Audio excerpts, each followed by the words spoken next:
Nunca pensé que mi propia nuera me haría tropezar, justo antes de casarse con mi hijo. Era la boda de Daniel, mi único hijo. La iglesia, la misma donde me casé con su padre, estaba llena.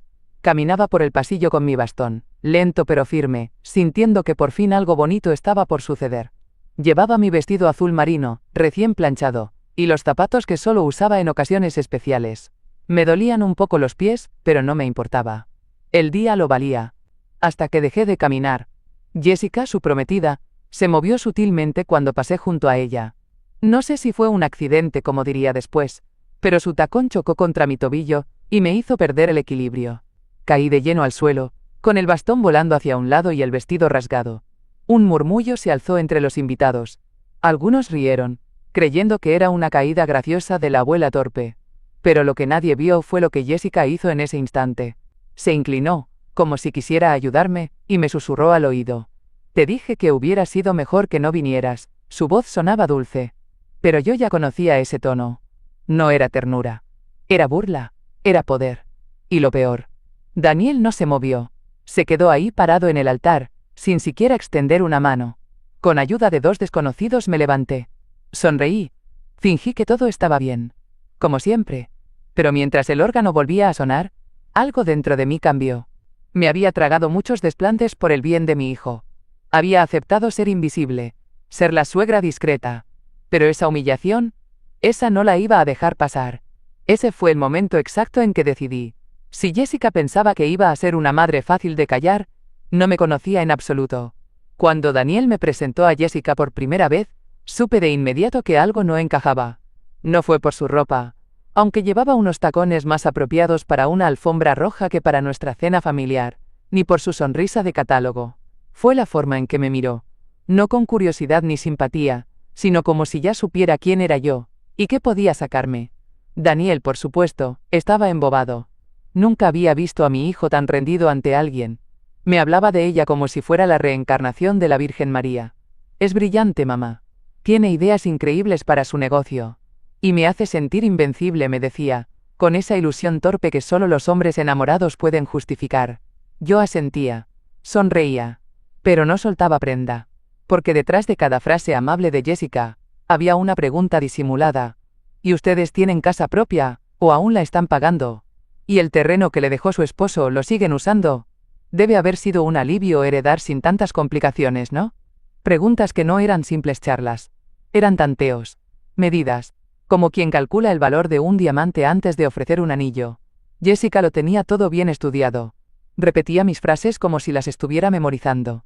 Observaba mis gestos, mis costumbres, incluso qué tipo de té tomaba y a qué hora. Todo lo registraba en silencio.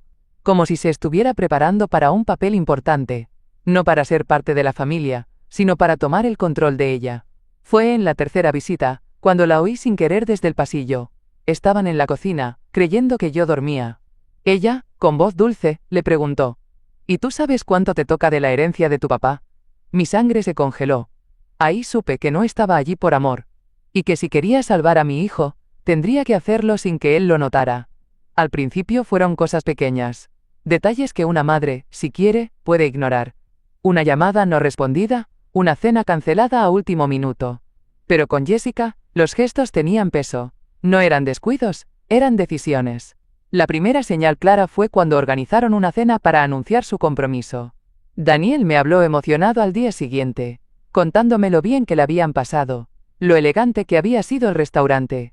Yo solo asentí, porque nunca recibí invitación. Ni una llamada, ni un mensaje. Fue algo espontáneo, me dijo él. Pero nada con Jessica era espontáneo. Después, vino el cambio de lugar para la boda. Originalmente, Daniel había dicho que se casarían en la iglesia de su infancia, la misma donde su padre y yo prometimos amarnos. Pero de pronto, eligieron un salón moderno, frío, sin historia. Es que queda más cerca del lugar de maquillaje de Jessica, explicó. Y claro, yo debía entender. El día del té de canastilla, pensé que tal vez habría un gesto de cariño. Me puse mi mejor blusa, llevé un regalo envuelto con esmero, y llegué 10 minutos antes, como me enseñó mi madre. Cuando pregunté por mi asiento, una de las amigas de Jessica me señaló una mesa en la esquina del jardín, lejos del toldo, con otras señoras mayores que ni conocía. Pensamos que estarías más cómoda aquí. dijo Jessica fingiendo preocupación. No fue un error de logística, fue un mensaje. Claro, directo y humillante. Como quien dice, no perteneces aquí, pero no quiero que hagas escándalo. Y no lo hice. No ese día. Pero empecé a notar un patrón. Cada evento, cada decisión, era una forma sutil de hacerme sentir fuera de lugar. Como si ser la madre del novio me diera derecho solo a observar, no a participar. Pero yo no nací para ser adorno. Y ella iba a aprender eso, de la manera más elegante posible. Jessica pensaba que yo era una viuda más, viviendo de recuerdos y repitiendo historias. No sabía que durante 20 años fui la mujer que mantenía en orden los números de una empresa de exportación. No de esas que se sientan a esperar. Yo era de las que sabían leer entre líneas y entre cifras, porque fui contadora forense, de las que siguen rastros que nadie quiere dejar. Mi difunto esposo Roberto era un hombre noble pero confiado. Confiaba en la gente con la misma rapidez con que firmaba papeles. Cuando enfermó me pidió una sola cosa: que cuidara del patrimonio familiar como si aún estuviéramos juntos. Así que cuando lo perdí, tomé su lugar en silencio. Reestructuré los fondos, revisé cada cuenta, y dejé todo bajo un fideicomiso que, aunque Daniel no lo supiera, seguía bajo mi control exclusivo. Sí, mi hijo era el beneficiario legal, pero los desembolsos, los permisos y las inversiones, todo pasaba por mí. Daniel nunca se interesó por esos temas. Mientras crecía, se enfocó en la medicina, en su carrera, en ser un buen hombre. Nunca le importaron los papeles que yo firmaba cada mes. Siempre asumió que el dinero estaría ahí, como la luz del sol, constante, invisible, segura. Y Jessica, bueno, ella pensó que eso significaba que estaba todo al alcance de la mano. Lo que no sabía era que el fideicomiso tenía cláusulas, líneas que solo alguien con experiencia podría descifrar, y que ningún cambio de beneficiario se podía hacer sin mi firma, sin mi sello y sobre todo, sin mi vigilancia. Yo no necesitaba gritar, no necesitaba discutir con nadie. Mi poder no estaba en mi tono de voz ni en mis gestos, estaba en los documentos guardados en una caja fuerte detrás del armario, en los estados de cuenta que revisaba con mi té de la tarde, en la letra pequeña que Jessica jamás pensó leer. Ella jugaba con sonrisas, yo, con contratos, y en esa partida, ya llevaba ventaja. A los pocos días, llamé a Aaron McCall. No era cualquier abogado. Había trabajado con Roberto durante años, y fue quien me ayudó a blindar el fideicomiso después de su muerte. Un hombre meticuloso, de esos que no levantan la voz pero cuya palabra pesa. Lo llamé sin rodeos. Aaron, necesito una reunión en privado, dije. Al día siguiente, nos sentamos en su oficina, una habitación austera con olor a cuero y a café recién hecho. Él me observó con atención, con esa mirada que escanea sin parecer invasiva. Dime, Dulce, ¿qué sucede? Me tomé unos segundos antes de hablar. Luego, sin adornos, solté lo que había estado masticando durante semanas. Creo que la prometida de mi hijo está planeando algo con respecto al patrimonio familiar. Sus cejas se alzaron levemente, pero no preguntó por qué lo creía. Me conocía bien. Sabía que no iba a soltar una acusación sin tener indicios. ¿Quieres que investigue?, preguntó cruzando los dedos sobre la mesa. Sí, pero con discreción. Nadie, ni Daniel, debe saber que estoy detrás. Aaron asintió con calma, ya tomando notas. No me pidió pruebas ni más explicaciones. Sabía que, si yo estaba ahí, era porque algo olía mal. ¿Antes de la boda?, preguntó. Exactamente. Si algo está en movimiento, tiene que estarlo ya. Me ofreció un café que rechacé, no por descortesía, sino porque mis nervios ya estaban en ebullición. Mientras él repasaba los documentos base del fideicomiso, sentí una mezcla rara, alivio por no estar sola, y temor por lo que podríamos encontrar. Ese día, al salir de su oficina, el viento me golpeó el rostro. Me detuve unos segundos en la acera, respirando hondo. Jessica pensaba que tenía todo bajo control, pero acababa de activar una pieza clave del tablero. Y la partida apenas comenzaba. Desde el momento en que salí de la oficina de Aaron, mi meta se volvió tan nítida como el cristal de mi vajilla antigua: proteger a Daniel, incluso de sí mismo. Porque cuando un hijo ama ciegamente, a veces no ve el precipicio hasta que ya ha caído. Y si yo tenía que ser la villana por evitarle la caída, entonces que así fuera. No buscaba sabotear una relación por simple celosía. Ya no estaba en edad de jugar a la suegra posesiva. Lo mío era otra cosa. Intuición y experiencia. Sabía lo que era ver cómo una persona encantadora se convertía en amenaza cuando pensaba que ya te tenía en la palma de su mano. Mi primer paso era confirmar si Jessica había empezado a mover piezas en el ámbito financiero. porque no era el amor lo que me preocupaba, era el interés. Y cuando el interés se mezcla con acceso a fondos, los daños pueden ser irreparables. Tenía que actuar antes de la boda. No después, cuando todo se volviera más difícil de revertir. Mi idea era sencilla: revisar cada solicitud, cada nombre en los registros, cada intento de acceso a cuentas o beneficios del fideicomiso. Y si encontraba algo, cortar de raíz cualquier posibilidad de manipulación. Pero había algo más. No quería que Daniel supiera nada. Al menos, no todavía. No mientras estuviera tan enamorado que cualquier palabra mía sonara envidia.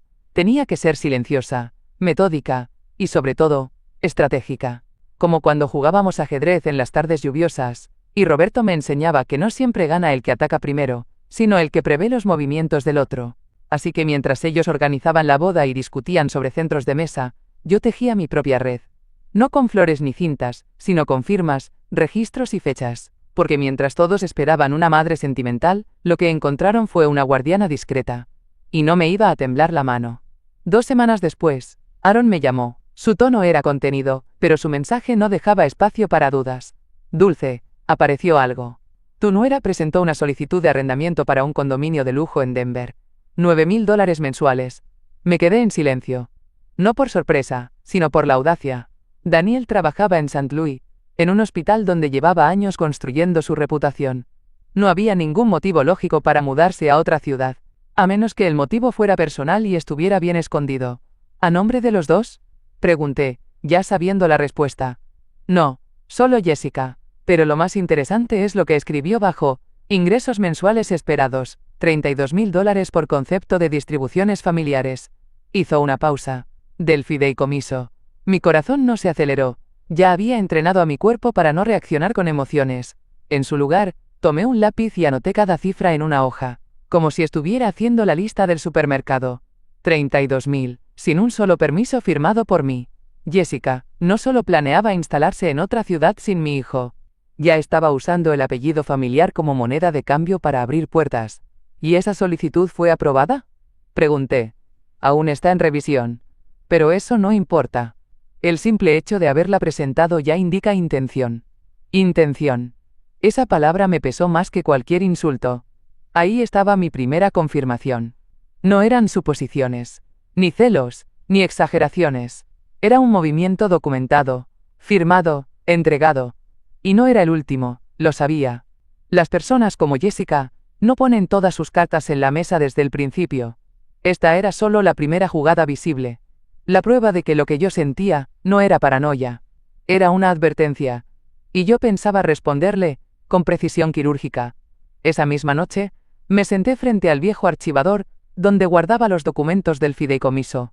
A simple vista todo parecía en orden, pero había aprendido hace años que los errores más peligrosos se esconden en los detalles más pequeños.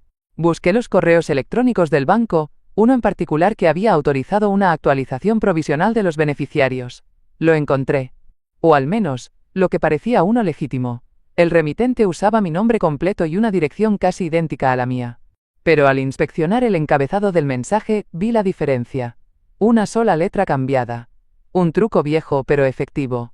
Habían creado un correo falso para hacerse pasar por mí. Lo que me detuvo en seco fue el tono. La redacción era precisa, formal, casi convincente. Casi. Copié los metadatos del correo y los analicé con una herramienta que aún conservaba en mi portátil. Mi difunto esposo solía decir que mi mente funcionaba como un bisturí. Si algo no estaba donde debía, yo lo cortaba hasta encontrar la raíz. Y la raíz esta vez llevaba a una IP registrada a nombre de una pequeña agencia de diseño gráfico. Una que conocía bien. La manejaba Lauren, una vieja amiga de Jessica, esa que aparecía en cada reunión con sonrisa de espectadora, pero nunca decía nada. Lo entendí todo de golpe. Jessica no actuaba sola. Tenía cómplices.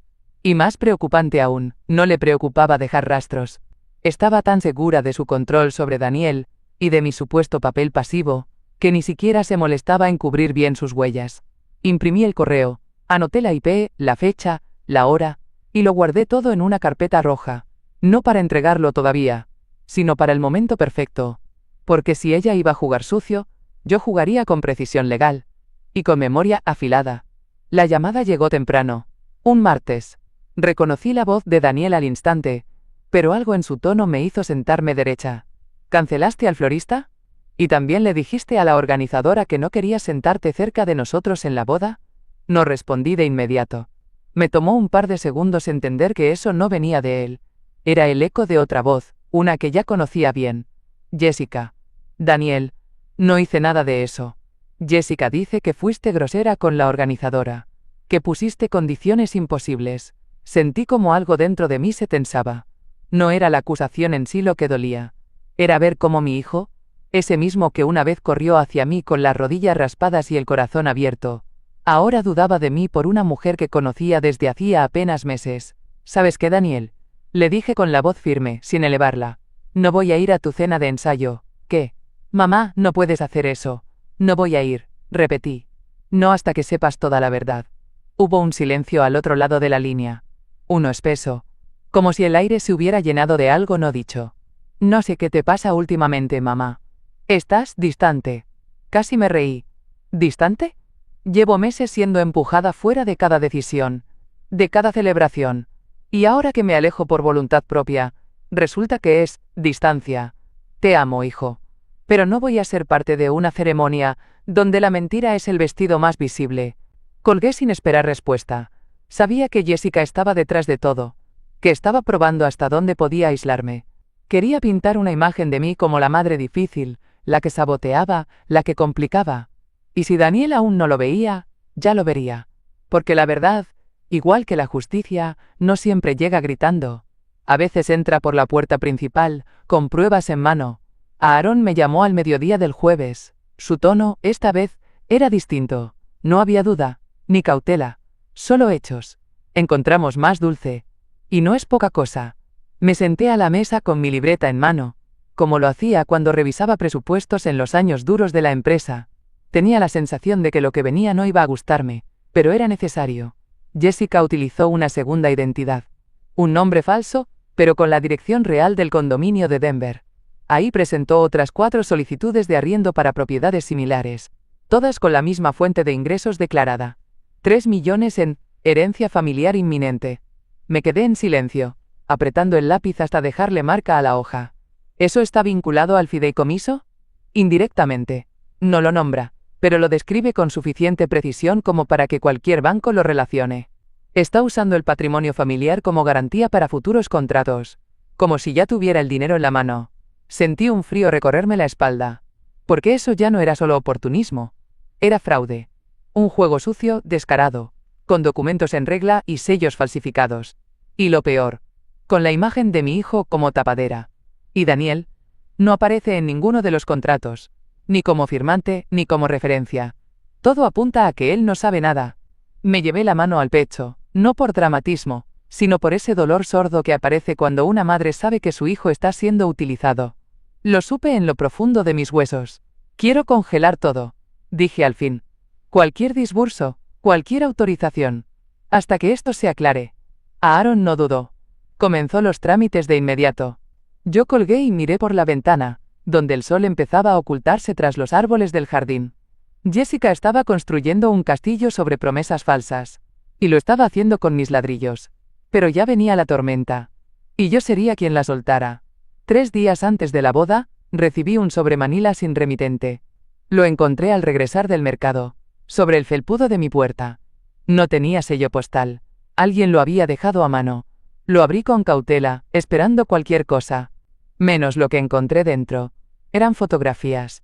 La primera mostraba a Jessica en un hotel de Las Vegas, vestida de blanco, aunque no el mismo vestido de su actual boda. La segunda, más clara, la mostraba tomada de la mano de un hombre mayor, con una sonrisa que no dejaba espacio a dudas. Parecían felices, íntimos, casados. La tercera era una copia del certificado. Jessica Ann Lewis, estado civil, casada. Fecha, 9 meses atrás. El hombre de las fotos se llamaba Richard Halden.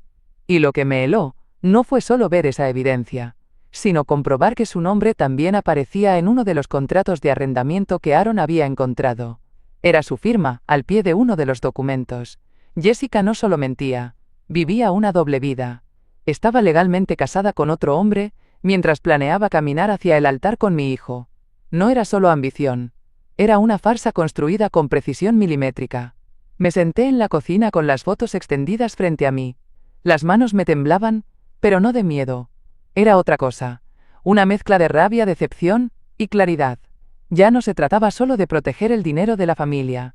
Se trataba de salvar a Daniel de una mentira tan grande que podría haberlo destruido para siempre. Guardé las fotos en un sobre nuevo. Las copié en una carpeta digital. Y llamé a Aaron. Cambio de planes, le dije, ya no vamos a esperar a que ella cometa otro error. Él no preguntó por qué. Solo respondió, estoy listo cuando tú lo estés. Y yo ya lo estaba. Esa noche, después de cenar sola, saqué la caja donde guardo las cosas de Daniel. Fotografías arrugadas, dibujos con crayón, su primer diente de leche, una carta que me escribió cuando tenía 8 años diciendo que yo era su heroína. Me senté en el suelo, como lo hacía cuando él era niño, y me pedía que le leyera cuentos hasta quedarse dormido. Miré su rostro en cada imagen y me pregunté en qué momento se volvió un hombre tan ciego al peligro que tenía frente a él. No era culpa suya. Lo crié para confiar, para ver lo mejor en las personas. Fui yo quien se encargó de suavizarle las esquinas de la vida. Y ahora me tocaba hacer justo lo contrario. Con las fotos de Jessica y su marido escondidas en un sobre, pensé en lo que vendría. Tenía derecho a arruinarle el día más importante de su vida, a exponerlo delante de todos, a romperle el corazón sin anestesia.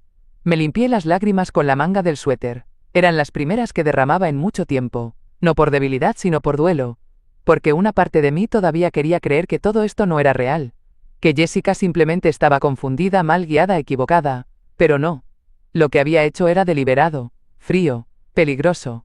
Me levanté del suelo lentamente, como si el cuerpo también supiera que lo que venía requería fuerza. Guardé cada objeto de la caja con el mismo cuidado que se guarda un testamento. No era nostalgia, era preparación. Fui al espejo del baño, me observé en silencio, las arrugas, las ojeras, el cabello recogido sin gracia, pero en los ojos, allí estaba, la mujer que siempre fui. No la suegra, no la viuda. Yo. Esto no termina en silencio, me dije, pero tampoco en caos. Esto termina con dignidad.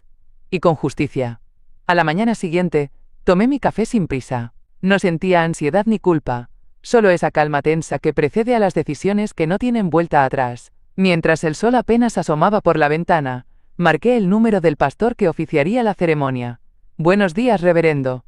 Necesito hablar con usted, en estricta confidencialidad. Lo conocía desde hacía años. Fue quien bautizó a Daniel, quien celebró el funeral de Roberto, y quien me había acompañado en tantas etapas. Con voz grave y pausada, me escuchó sin interrumpir. Cuando le expliqué lo del certificado de matrimonio en Nevada, sus palabras fueron pocas pero firmes. Entiendo. Esto no puede seguir adelante sin claridad. Quiero pedirle algo más, le dije. Permítame hablar antes de los votos, solo unos minutos. Como madre del novio. Hubo una pausa. Luego asintió. Lo haré, pero hágalo con cuidado, Dulce. Esto es un campo minado. Por eso mismo tengo que hablar.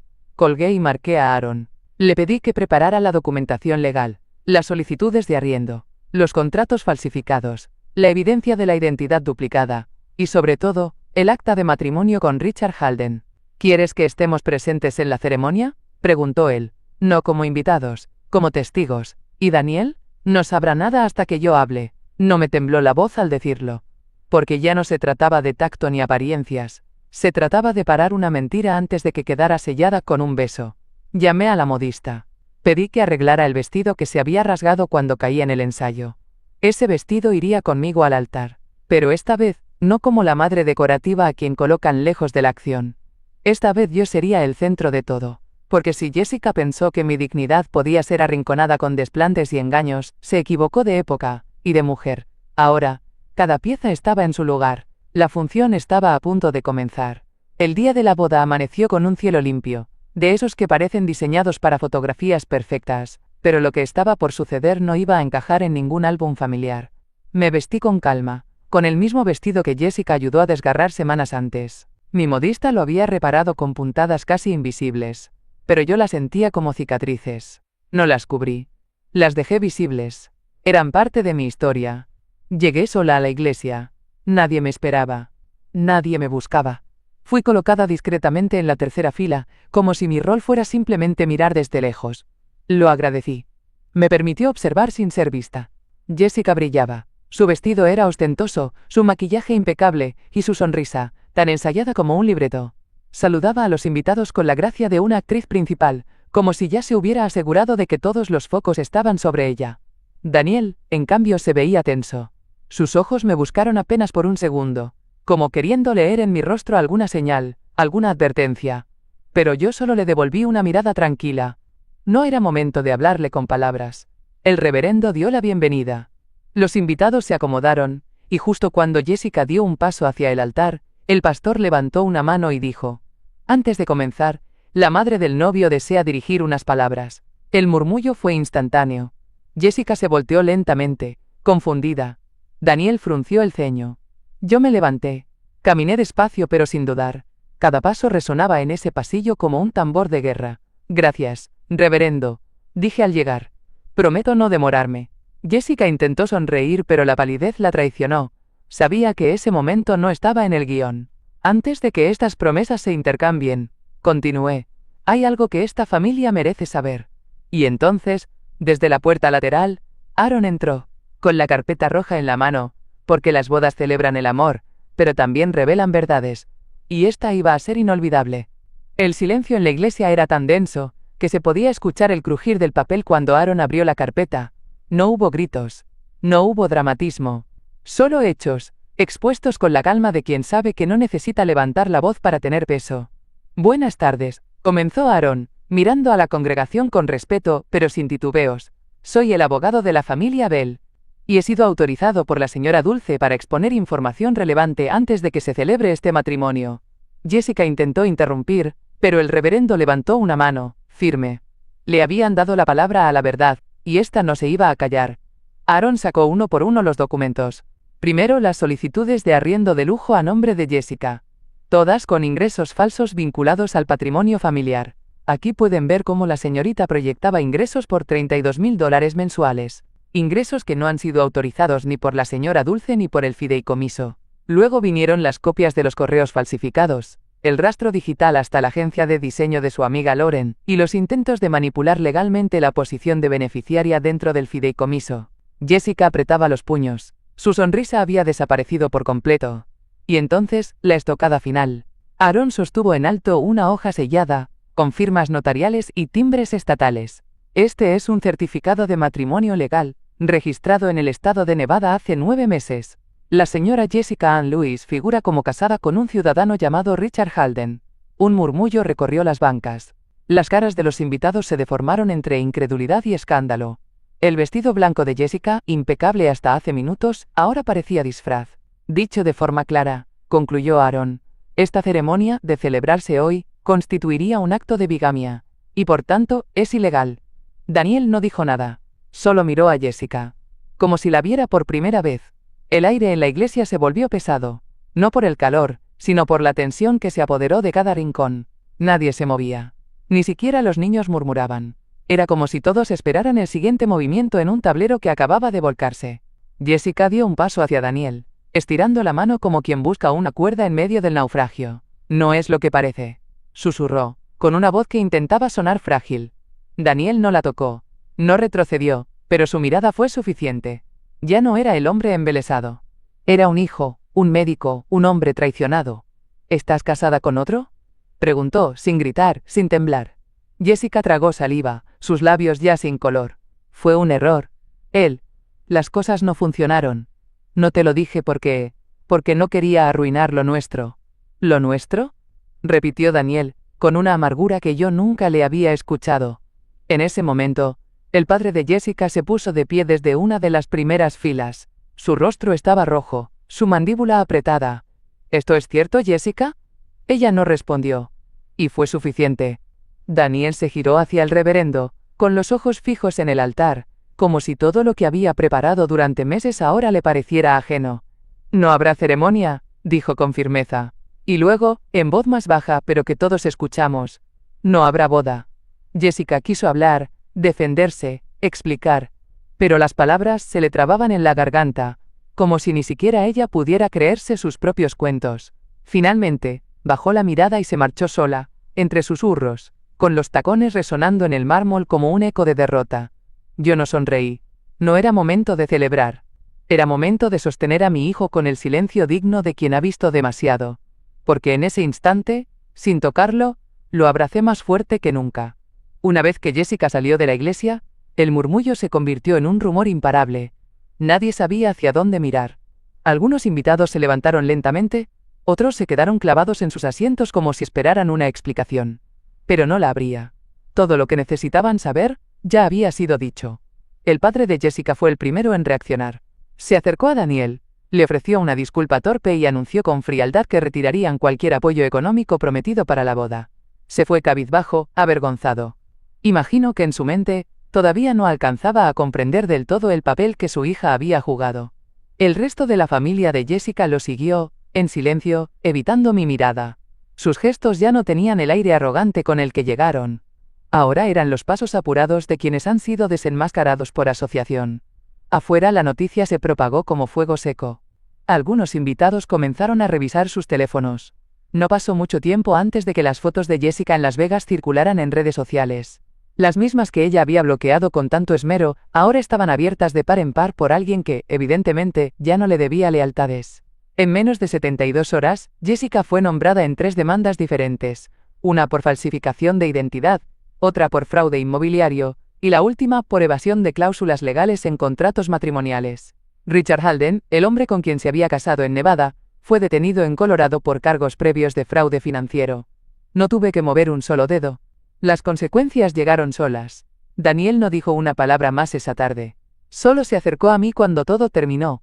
Me miró como si viera por primera vez a la mujer detrás de la madre. Y me tomó de la mano. No hacía falta nada más.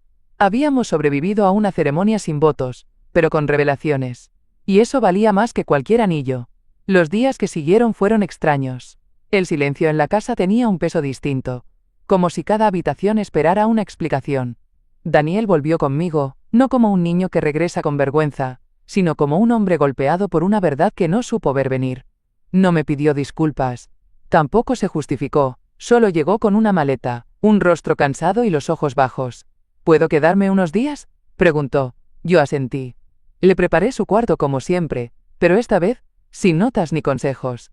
Ya había aprendido que el dolor no necesita sermones, sino espacio para respirar. Por mi parte, me reuní nuevamente con Aaron. Le pedí que presentara oficialmente los documentos que bloqueaban cualquier intento de Jessica de acceder al fideicomiso. No quería que ni una moneda pasara por sus manos. También nos aseguramos de blindar el nombre de Daniel legalmente, desligándolo de cualquier contrato fraudulento que ella hubiera intentado usar con su nombre o parentesco. El banco respondió con rapidez.